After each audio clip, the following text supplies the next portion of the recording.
Unsound mind. जब मैंने unsound mind के बारे में आपसे बात की तो हमने कहा कि भारतीय न्याय संहिता या इंडियन पीनल कोड दोनों में ही अनसाउंड माइंड शब्द का प्रयोग किया गया है, जबकि इंग्लिश विधि में इसको हिंदी में कहते हैं चित्त विकृत।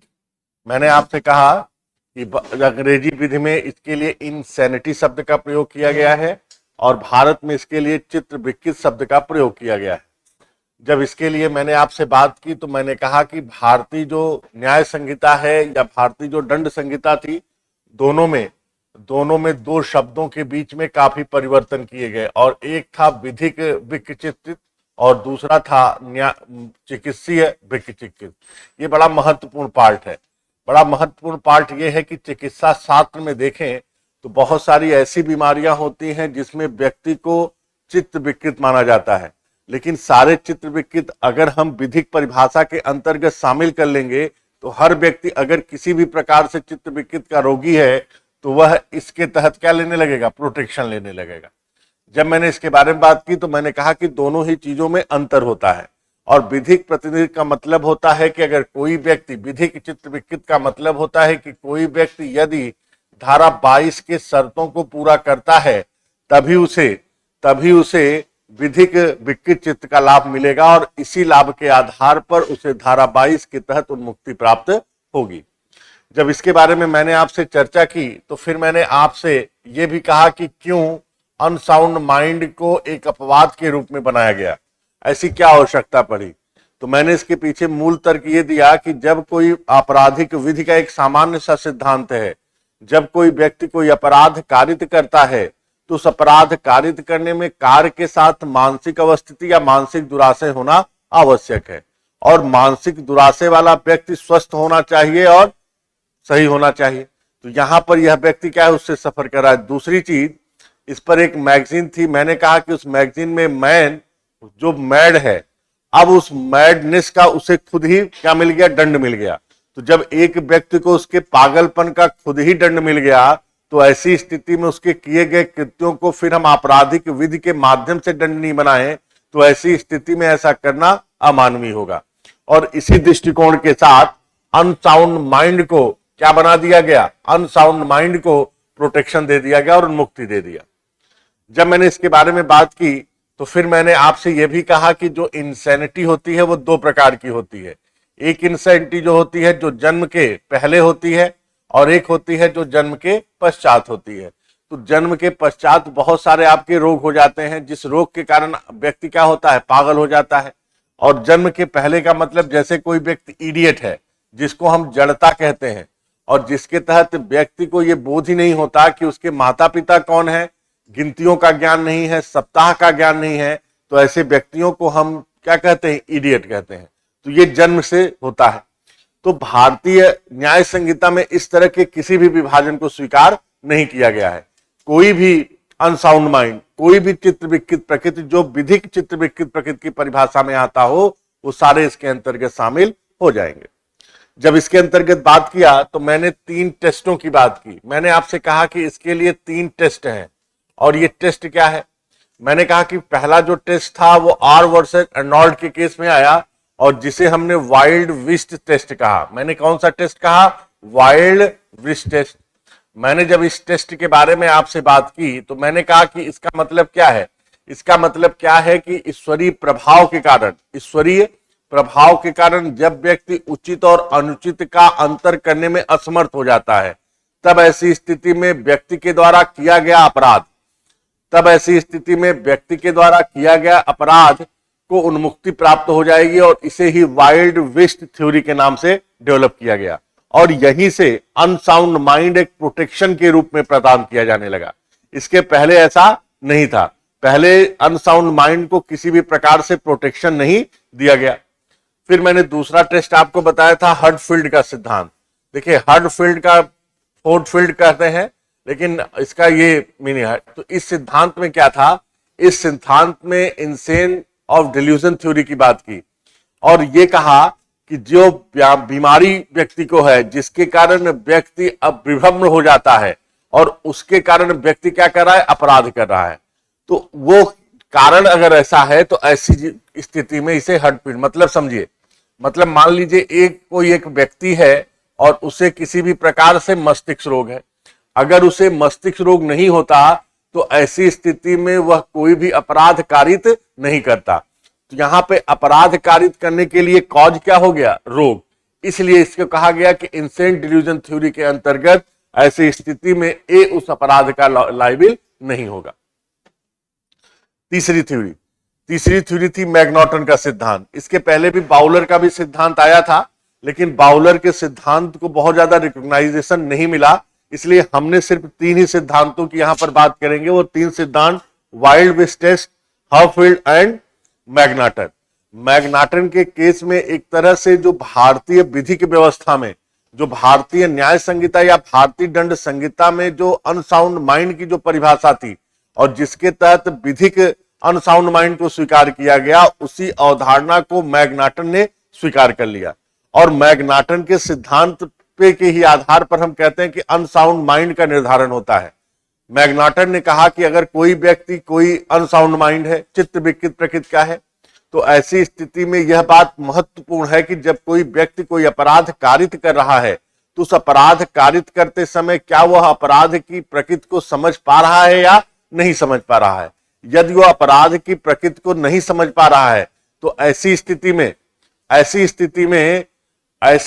में वह उस अपराध के लिए दायित्व के अधीन नहीं होगा। लेकिन अगर कार्य करते समय उस अपराध की प्रकृति को समझने में संभव है और समझ रहा है, तब ऐसी स्थिति में उसे उन्मुक्ति प्राप्त नहीं होगी। तो यहां पर मैकनॉटन ने एक तरह से भारतीय जो विधिक अनसाउंड माइंड था उसी अवधारणा को स्वीकार कर लिया, और इसी अवधारणा के आधार पर जो विधिक और भारतीय जो विधिक अनसाउंड माइंड है, चित्त विकृत, लीगल जो इंसैनिटी है, लीगल अनसाउंड माइंड है, वो इसी बात को कहती है कि जब कोई व्यक्ति, अब देखिए इसी बात को कहती है कौन सा धारा 22, कि कोई भी कार्य अपराध नहीं है।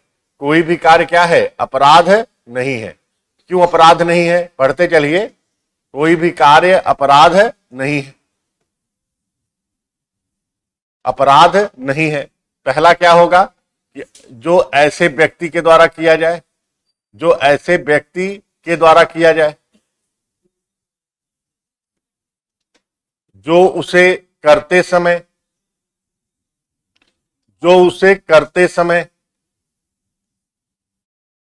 चित्त विकृत के कारण उस कार्य की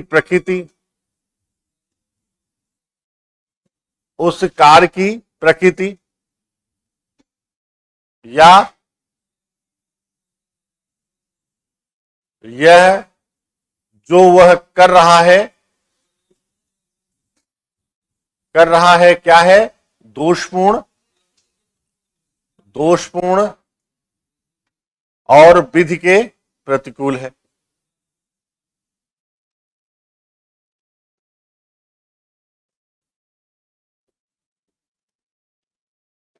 और इसे जानने में वह क्या है? असमर्थ है। जानने में क्या है? असमर्थ है। तो ऐसी स्थिति में यह व्यक्ति क्या होगा? उस अपराध के लिए दायित्व होगा।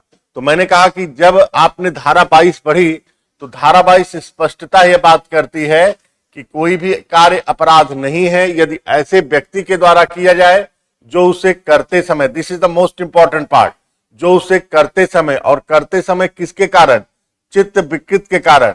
करते समय क्या है? चित्त विकृत के कारण उस कार्य की प्रकृति, जो वह कार्य कर रहा है और वह जो कर रहा है वह दोषपूर्ण और विधि के प्रतिकूल है, जानने में असमर्थ हो, तो ऐसी स्थिति में इसे धारा 22 के तहत संरक्षण प्राप्त होगा। तो इंपॉर्टेंट चीज जो है, जो सबसे महत्वपूर्ण प्रावधान यही है कि करते समय उसे यह ज्ञान होना चाहिए कि उसके द्वारा किया गया कृत्य क्या दोषपूर्ण है या विधि के प्रतिकूल है। अगर वह जानने में समर्थ है तो ऐसी स्थिति में उसे प्रोटेक्शन नहीं मिलेगा। यदि वह जानने में असमर्थ है तो उसे प्रोटेक्शन मिलेगा। तो बहुत सारे ऐसे चिकित्सीय रोग होते हैं जिसमें व्यक्ति की ऐसी अवस्था होती है कि व्यक्ति कार्य की प्रकृति को समझ रहा है लेकिन उस कार्य के नियंत्रण में नहीं है। और वो अपराध कारित कर देता है। जैसे व्यक्ति को बहुत तेजी से गुस्सा आ जाता है, तो गुस्सा आना ये भी क्या है, एक मनोरोग का बीमार है, एक मस्तिष्क की बीमारी है। किसी को नींद ना आना, तो नींद ना आने के कारण व्यक्ति अगर बहुत ज्यादा क्रोधित हो गया तो उसके कारण वह व्यक्ति किसी का अगर मर्डर कर दे रहा है तो उसे इसके अंतर्गत शामिल नहीं किया जाएगा। क्यों? क्योंकि व्यक्ति कार्य की प्रकृति को समझने में समर्थ है। तो ये बड़ा महत्वपूर्ण पार्ट है। और भारतीय में अगर आपको अनसाउंड माइंड करना है तो आपको न्यायालय में यह सिद्ध करना होगा कि जब व्यक्ति ने वह अपराध कारित किया तो उस समय वह उस कार्य की प्रकृति को समझने में समर्थ नहीं था, तभी आपको डिफेंस मिलेगा, अदरवाइज आपको कोई भी डिफेंस नहीं मिलेगा। तो मैं पिछली क्लास में कहां पर था? आर वर्सेस रेनॉल्ड का केस बता दिया था। सेकंड टेस्ट आइए, और सेकंड केस डेवलप हुआ हर्टफील्ड के केस में।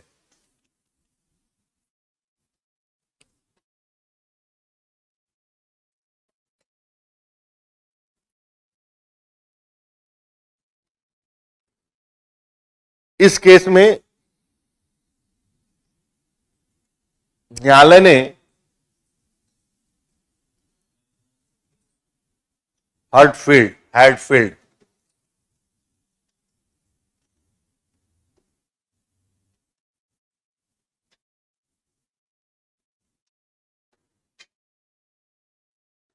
Insane delusion test, insane delusion test, जिसे कहते हैं विक्षिप्त भ्रांति परीक्षण,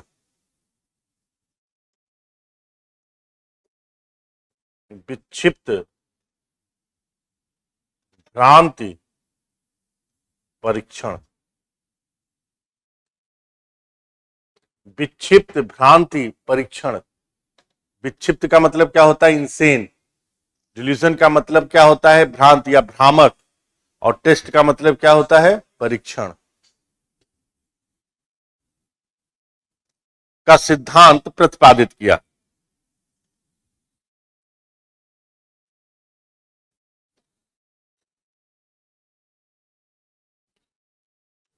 और इस सिद्धांत के अनुसार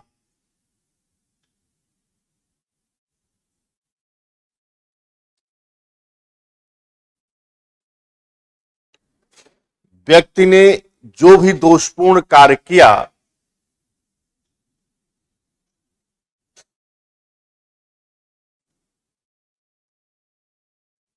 वह भ्रांति के कारण किया।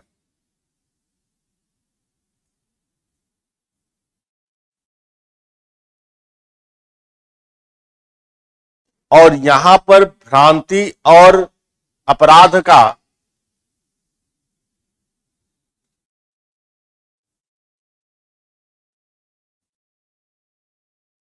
सीधा संबंध स्थापित होना चाहिए।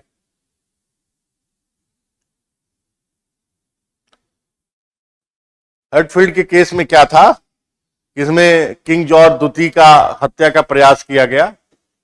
तो इसमें बेसिक इशू यही था कि जो व्यक्ति ने ये प्रयास किया उस समय व्यक्ति विभ्रम था और व्यक्ति ऐसी स्थिति में नहीं था कि वह कार्य की प्रकृति को समझ पा रहा है। तो न्यायालय ने यहां पर कहा कि व्यक्ति ने जो कार्य किया वो क्यों किया, कार्य का हेतु क्या है। तो यहां पर कार्य का हेतु को स्पष्ट करते हुए न्यायालय ने कहा कि कार्य का हेतु क्या है? डिल्यूजन। अगर उसके पास ये भ्रांति ना होती, अगर ये भ्रांति ना होती तो ऐसी स्थिति में व्यक्ति अपराध ही नहीं करता।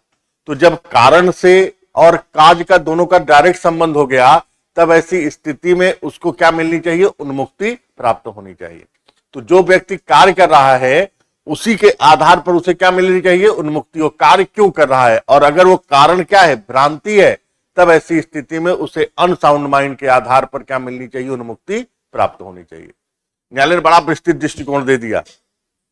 तो ऐसी स्थिति में जितने भी चिकित्सीय रोग थे वो इसकी परिभाषा के अंतर्गत आने लगे। अब चिकित्सीय रोग में क्या होता है? व्यक्ति को कभी ना कभी भ्रांतियां पैदा हो जाती हैं और कभी कभी भ्रांतियां ऐसी पैदा हो जाती है कि व्यक्ति को मारना है। होता नहीं कि पति और पत्नी के रिश्ते में है, अगर फुस फुस से बात कर लिए तो हो लगा कि भ्रांति हो गई कि हमको मारने का प्लान बने, अगले दिन ठोंक दे। भ्रम, अब तक यही नहीं समझे, लेकिन इसका एक विस्तृत नियम आया और वो आया मैग्नाटन के केस में। थर्ड लिखिए, मैग्नाटन का सिद्धांत। मैग्नाटन,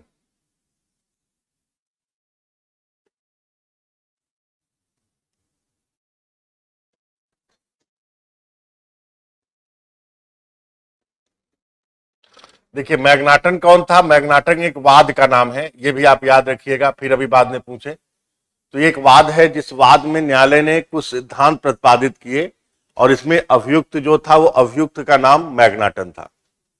अब इसमें क्या था कि मैग्नाटन जो था, जिसका नाम था डेनियल मैग्नाटन, जिसका नाम क्या था? डेनियल मैग्नाटन। फैक्ट समझिए पहले, इसका नाम क्या था? डेनियल मैग्नाटन। अब डेनियल जो मैग्नाटन था वह एक इंग्लैंड के प्रधानमंत्री थे, उनका नाम था सर रॉबर्ट पील। सर इंग्लैंड के प्रधानमंत्री थे, उनका नाम क्या था? सर रॉबर्ट पील। सर रॉबर्ट पील। अब सर रॉबर्ट पील के एक व्यक्तिगत सचिव थे, उनका नाम था एडमंड ड्रूमर। पर्सनल सचिव थे, व्यक्तिगत सचिव थे, और उनका नाम क्या था? एडमंड।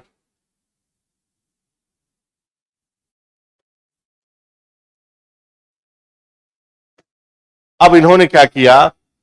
इन्होंने सर रॉबर्ट पील को क्षति पहुंचाने के प्रयास में, क्षति किसको पहुंचा दी? एडमंड को। इनको लगा कि वो क्षति किसको पहुंचा रहे हैं? सर रॉबर्ट पील को।